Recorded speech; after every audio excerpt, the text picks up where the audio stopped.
საქართველოდან ჩამოსასხმელი ღვინის ექსპორტი შესაძლოა აიკრძალოს, როგორც ღვინის ეროვნული სააგენტოს ხელმძღვანელმა გიორგი სამანიშვილმა განაცხადა, შესაბამისი ცვლილებების შეტანა ვაზისა და ღვინის შესახებ კანონში იგეგმება, რომელიც საკანონმდებლო ორგანოში უკვე ინიცირებულია. გიორგი სამანიშვილის განცხადებით, ჩამოსასხმელი ღვინის აკრძალვის ინიციატივა მოდის კერძო სექტორიდან, არა ერთი ან ორი კომპანიიდან, არამედ ასოციაციებიდან და მას მხარს უჭერს ღვინის ეროვნული სააგენტო და სოფლის მეურნეობის სამინისტრო. სამანიშვილი დარწმუნებულია, რომ აღნიშნული ცვლილება კანონში აისახება. ჩვენი ჟურნალისტი დავით ჯალაღონია უნდა შემოგვიერთდეს ახლა პირდაპირ ეთერში, ის ღვინის საექსპორტო ბაზრების თემაზე მუშაობდა და მათ შორის გიორგი სამანიშვილსაც ესაუბრა. დათო, გამარჯობა, მუშაობთ პირდაპირ ეთერში. გამარჯობა, დავიწყოთ საექსპორტო მონაცემებით. ღვინის საექსპორტო ბაზრების ხუთეული ასეთია: რუსეთი, ჩინეთი, უკრაინა, პოლონეთი და ყაზახეთი. რუსეთში გასული წლის ანალოგიურ პერიოდთან შედარებით 120%-იანი ზრდაა. ჩინეთში 383, უკრაინაში 20, პოლონეთში 27-ით გაიზარდა, 27%-ით გაიზარდა ექსპორტი. ყაზახეთში კი პირიქით 40%-ით შემცირდა, მიუხედავად იმისა, რომ ლიდერი ბაზრების ხუთეულშია ეს ქვეყანა. ექსპორტი ასევე გაიზარდა ლატვიაში, გერმანიაში, ამერიკის შეერთებულ შტატებში, ისრაელსა და კანადაში. როგორც ნახეთ, რუსეთი ქართული ღვინისთვის ყველაზე მოთხოვნადი ბაზარია კვლავ, როგორც ღვინის ეროვნული სააგენტოს თავმჯდომარე განმარტავს, ამ მიმართულებით 2015-16 წლებში არსებული პრობლემები დასრულდა. გიორგი სამანიშვილი მიიჩნევს, რომ ქართველი მეღვინეები რუსულ ბაზარზე დამოკიდებულები მაინც არ არიან, თუმცა აღნიშნავს, რომ სასურველია თუ საქართველოდან ექსპორტის 50%-ზე მეტი ერთ ქვეყანაში კონცენტრირებული არ იქნება. დღესვე სამანიშვილმა მიმდინარე წელს დაგეგმილ მარკეტინგულ ხარჯებზე და სტრატეგიულ ბაზრებზე ისაუბრა.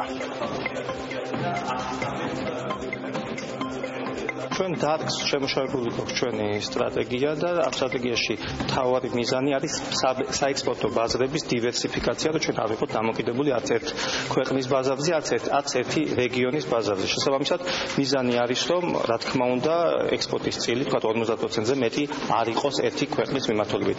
თუმცა ჩვენ არ ვცდილობთ, რომ შევამციროთ ექსპორტის რომელიმე მიმართულებით, ჩვენ ვეცდებით, რომ გავზარდოთ ექსპორტის სხვა მიმართულებებით. ჩვენი ბიუჯეტი შაშანელთან შედარებით გაზრდილი არის და ღვინის ეროვნულ სააგენტოს ახარჯავს 6 მილიონ ლარს ქართული ღვინის პრომოციისთვის, ძირითადად სტრატეგიულად მნიშვნელოვან ბაზრებზე, ანუ ისევ ამერიკის შეერთებული შტატები, ევროკავშირის ქვეყნები და აზიის მიმართულება, ჩინეთი და იაპონია რჩება ჩვენს პრიორიტეტებად, სადაც დაგეგმილი არის ჯამში 80-ზე მეტი ღონისძიება მხოლოდ ქართული ღვინის პრომოციის მხრივ.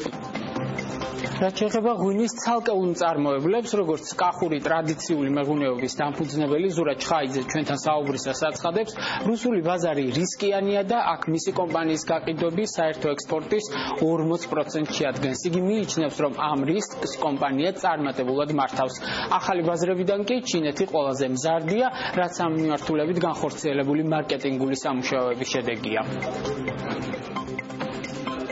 რა თქმა უნდა, ზოგადად ახლა რუსეთის თვითონ როგორც ქვეყანა, რომ არის მაღალი რისკის შემცველი, ეს ჩვენ ცხადია ვიცით და ამას ვამბობს ზოგადად დარგი. მეორე საკითხია ის, რომ თითოეული კომპანიის და მენეჯმენტის გადასაწყვეტია თუ როგორი რისკი შევა ამ ბაზარზე თუ როგორ რისკით ოპერირებს. ჩვენ ვცდილობთ, რომ უფრო, ასე ვთქვათ, გაზომილი ნაბიჯები გადავდგათ. ჩვენ ყავს რამოდენიმე კონტრაქტორი, ჩვენ დივერსიფიცირებული გვაქვს კონტრაქტები.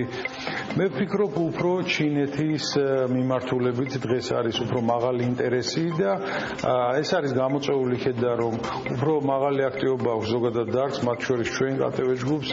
ეს არის გამოწვეული იქედან, რომ თვითონ სახელმწიფოს აქვს უფრო მეტი პატრონაჟი და ყურადღება. ეს არ არის პირველი წლის, ეს უკვე რამოდენიმე 3-4 წელია.